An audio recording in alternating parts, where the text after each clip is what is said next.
அனைத்து ஜோதிட நண்பர்களுக்கும் அனைத்து ஜோதிட ஆர்வலருக்கும் உலகத்தமிழ் ஜோதிட ஆர்வலர் அனைவருக்கும் சிவஜோதிட ஆராய்ச்சி மையம் வழங்கும் பிருகுநந்தியின் நாடியின் தொடர்கிறது. அனைவருக்கும் வணக்கம்.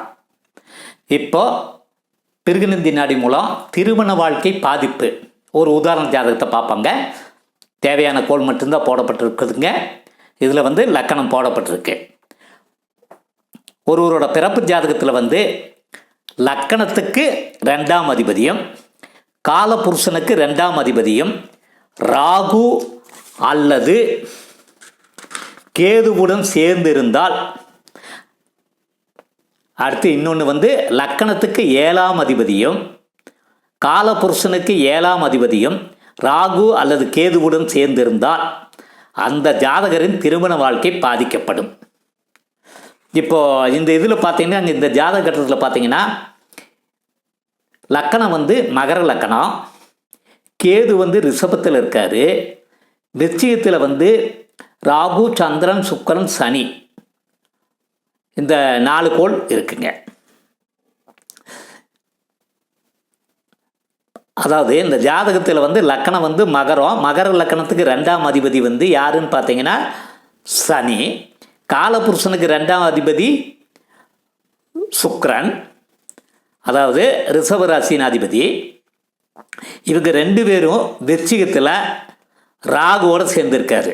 இதனால் இவரோட திருமண வாழ்க்கை கண்டிப்பாக பாதிக்கும். அடுத்து மகர லக்கணத்துக்கு 7ஆம் அதிபதி பார்த்தீங்கன்னா கடகம், அது சந்திரன் அதிபதி. காலபுருஷனுக்கு 7ஆம் அதிபதி யாருன்னு பார்த்தீங்கன்னா துலாம், அது சுக்கிரன். இவங்க 2 பேருமே காலபுருஷனுக்கு 8ஆம் வீடான விருச்சிக ராசியில் இணைந்து இருக்கிறாங்க.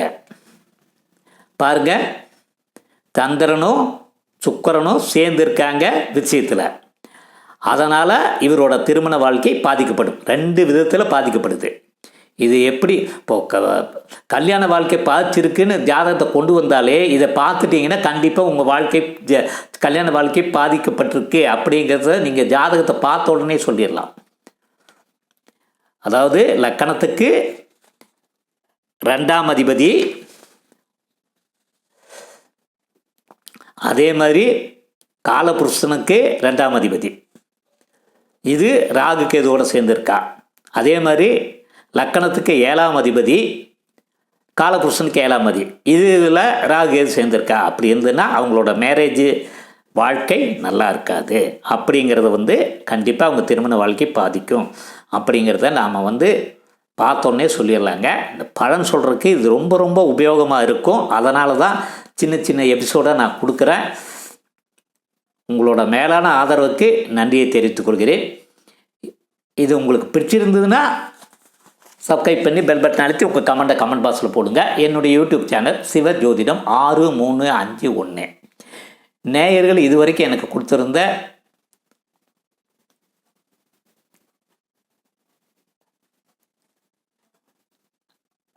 எல்லாத்துக்குமே நன்றிங்க.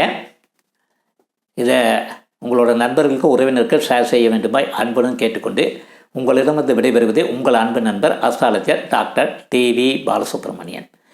நன்றி நேயர்களே, மீண்டும் சந்திப்போம்.